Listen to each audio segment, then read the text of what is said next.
Hello, hello, শুনতে পাচ্ছেন mister Sen?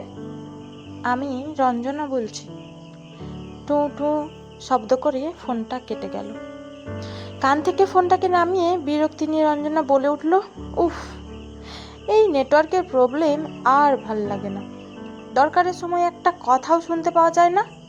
Ranjana নিজের মনের সাথে নিজের কথা বলার মাঝেই ফোনটা আবার বেজে উঠল। রঞ্জনা ফোনের দিকে তাকিয়ে দেখলো রঞ্জন নামটা জলজল করছে, যদিও সেটা ট্রু কলারের দৌলতে। রঞ্জনা ফোনটা ধরে সাথে সাথে বলে উঠল, হ্যালো হ্যালো, শুনতে পাচ্ছেন মিস্টার সেন? ওপাশ থেকে আওয়াজ আসলো, হ্যাঁ শুনতে পাচ্ছি। আপনি কি এসে গেছেন? রঞ্জনা বলে উঠল, এই তো 10 মিনিটের মধ্যে পৌঁছে যাব। আর আপনি? রঞ্জন বলে উঠল, আমি অলরেডি এসে গেছি। আপনি আসুন, আমি অপেক্ষা করছি। ওকে, বাই। ফোনটা কেটে রঞ্জনা ট্যাক্সির জানালা দিয়ে মুখটা বার করে হাওয়াটাকে উপভোগ করতে লাগলো। তার সাথে দেখতে লাগলো পশ্চিম আকাশের বুকে লাল রং ছড়িয়ে সূর্যের পাটে যাওয়া।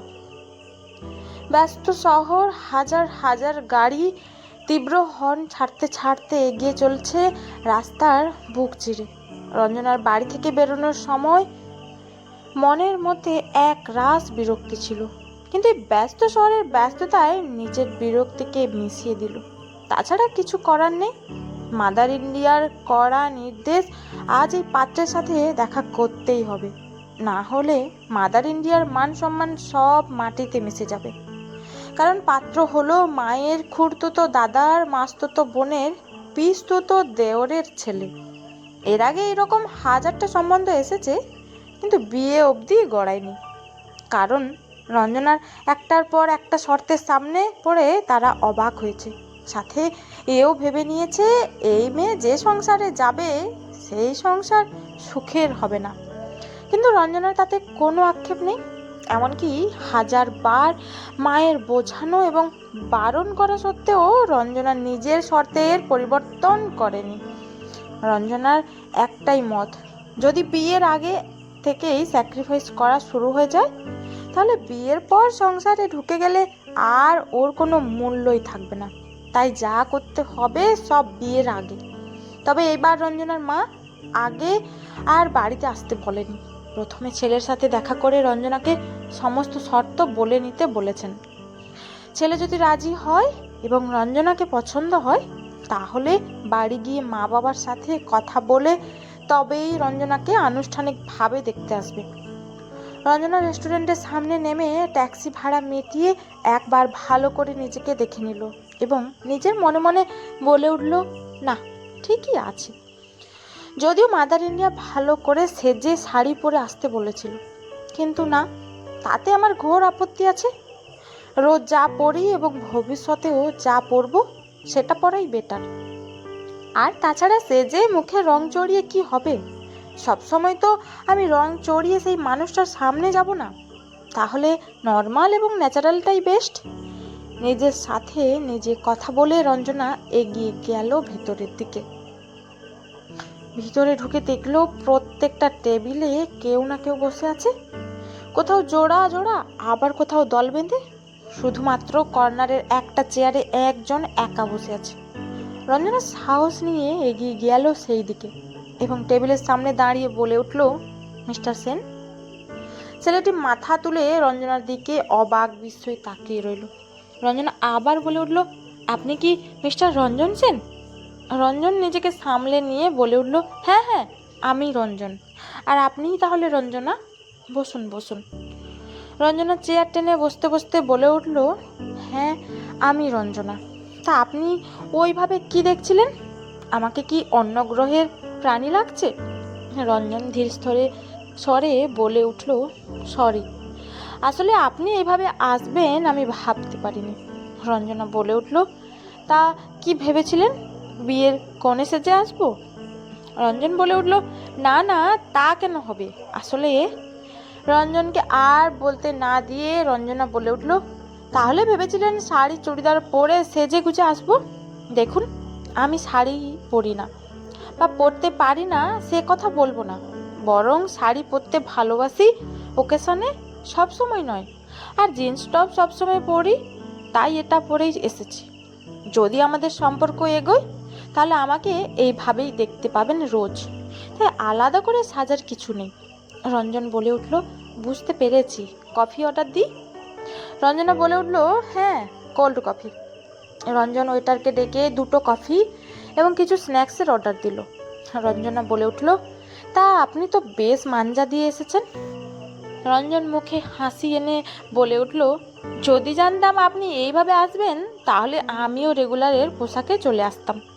রঞ্জনা বলে উঠল, এবার আসল কথায় আসা যাক, যার জন্য এই ছুটির একটা দিন রবিবারেও আমাকে এখানে আসতে হলো। রঞ্জন বলল, বিরক্তি হলেন বুঝি? রঞ্জনা বলল, বিরক্ত হওয়ারই তো কথা, সপ্তাহে একটা দিন নিজের মতো কাটানো যায়, না হলে বাকি দিনগুলো তো 10টা থেকে 5টা ডিউটি করতেই কেটে যায়। তবে এখানে এসে এখন খুব একটা খারাপ লাগছে না। তা আপনি বিরক্তি হননি? সত্যি করে মন থেকে বলুন তো। রঞ্জন বলল, না, বিরক্ত হইনি। আসলে আমার এইভাবে দেখা করার খুব ইচ্ছে ছিল, কিন্তু বাড়িতে বলতে পারিনি। কিন্তু যখন আপনার বাড়ি থেকে এরকম দেখা করার প্রস্তাব আসলো তখন বেশ ভালো লাগলো। রঞ্জনের কথা শেষ হতে না হতেই ওয়েটার এসে কফি স্ন্যাক্স সব দিয়ে গেল। রঞ্জন রঞ্জনার দিকে কফি এগিয়ে দিয়ে বলে উঠল, নিন, খেতে খেতে বলুন আপনার কি জানার আছে। রঞ্জনার এই রকম অকপট স্বীকারোক্তি শুনে বেশ ভালো লাগলো। কফিতে চুমুক দিয়ে রঞ্জনা বলে উঠল, আমার কিছু শর্ত আছে, সেগুলো শুনে মেনে নিলে আমি রাজি। আর আপনিও বলবেন আপনার কি জানার আছে। রঞ্জন বলল, বলুন শুনি আপনার শর্ত। রঞ্জনা বলল, আমার প্রথম শর্ত, সংসার সুখের হয় রমণীর গুণে। এই মতটাকে মাথা থেকে ঝেড়ে ফেলতে হবে, কারণ সংসার যখন দুজনের, তখন দুজনকে সমান অংশীদার হতে হবে, সুখ দুঃখ আনন্দ এবং স্যাক্রিফাইস সবেতেই। আমার মনে হয় তবেই সংসার সুখের হবে। দ্বিতীয় শর্ত হলো, আমি মেয়ে বলে বয়সকালে আমার মা বাবা বৃদ্ধাশ্রমে থাকবে সেটা হবে না। আমি যেমন আপনার মা বাবার চোখে দেখব, তেমনি আপনাকেও দেখতে হবে আমার বাবা মাকে, কারণ আমি বাবা মায়ের একমাত্র মেয়ে, তাই তাদের দায়িত্ব আমার। তৃতীয় শর্ত, আমি যেমন চাকরি করছি তেমনই করব, যেভাবে এতদিন চলে এসেছি সেভাবেই চলব, তবে দায়িত্ব নেব সংসারের, সেটা অস্বীকার করছি না। রঞ্জন গভীর মনোযোগ দিয়ে প্রত্যেকটা কথা শুনছে। রঞ্জনের কোনো রকম বিরূপ প্রতিক্রিয়া না দেখে রঞ্জনা কিছুক্ষণ থেমে বলে উঠল, কি ভাবছেন মিস্টার সেন? কেন আসলেন এইখানে, তাই তো? রঞ্জন কফিতে চুমুক দিতে বলে উঠল, এই 3টে শর্ত মোটে? আর কিছু নেই? আমি তো ভাবলাম আপনার অনেক লম্বা লিস্ট আছে। রঞ্জনা বলে উঠল, আর একটা আছে। সত্যি করে বলুন, আপনি কি আমাকে ব্যঙ্গ করছেন? রঞ্জন বলে উঠল, ছি ছি, কি বলছেন? যেটা বাকি আছে সেটা বলে ফেলুন, থামলেন কেন? আমি সত্যি শুনতে চাই। রঞ্জনা বলে উঠল, আমার শেষ শর্ত হলো, আমি ঘুরতে আর খেতে খুব ভালোবাসি, তাই এই দুটোতে বাধা দিলে চলবে না। আর সমুদ্র আমার খুব প্রিয়, ওই বিতৃষ্ণ জলরাশি আমাকে মোহিত করে। একটার পর একটা উত্তাল ঢেউ যখন তীরে আছড়ে পড়ে তখন তার গর্জন আমার খুব ভালো লাগে। সত্যি জীবনটা যেন গভীর এক সমুদ্র। উফ, দেখেছেন কোথা থেকে কোথায় চলে গেলাম। এবার আপনি বলুন, কি বলবেন? রঞ্জন হাসি মুখে বলে উঠল, আমারও একটা শর্ত আছে, মানতে পারলে আমিও রাজি। রঞ্জনা উৎসাহ নিয়ে বলে উঠল, বলুন শুনি। রঞ্জন নিজেকে গুছিয়ে নিয়ে রঞ্জনার চোখে চোখ রেখে বলে উঠল, আমার একটাই শর্ত, আর সেটা হলো সব সময় আপনি এইরকম থাকবেন, নিজেকে একদম পাল্টানোর চেষ্টা করবেন না। আপনার প্রত্যেক শর্তে আমি রাজি, তবে এগুলো ঠিক শর্ত নয়। যখন দুটো অচেনা মানুষ একসাথে সংসার করা শুরু করে তখন দুজনের মতকে গুরুত্ব দেওয়া, মনোভাবকে বোঝা উচিত বলে আমার মনে হয়। আর সত্যি তো, আমার বাবা মাকে যদি আপনি আপন করে নিতে পারেন তাহলে আমি কেন পারবো না? আর সংসার সুখের হয় 4 হাত এক জায়গায় হলে, শুধুমাত্র 2 হাতে নয়। এটা আমারও বিশ্বাস। রঞ্জনা কথা বলার ভাষা হারিয়ে ফেলেছে। সত্যি মানুষটা অদ্ভুত। এতদিন এতজন এসেছে ওকে দেখতে, সবাই প্রথম শর্ত শুনে আর দ্বিতীয়তে যায়নি। কেউ কেউ আবার দ্বিতীয় শর্ত শুনে এক মুহূর্ত না দাঁড়িয়ে চলে গেছে। আর সেইখানে এই মানুষ সব শর্তে সহমত পোষণ করছে। রঞ্জনার চোখের কোনটা চিকচিক করে উঠল জলে।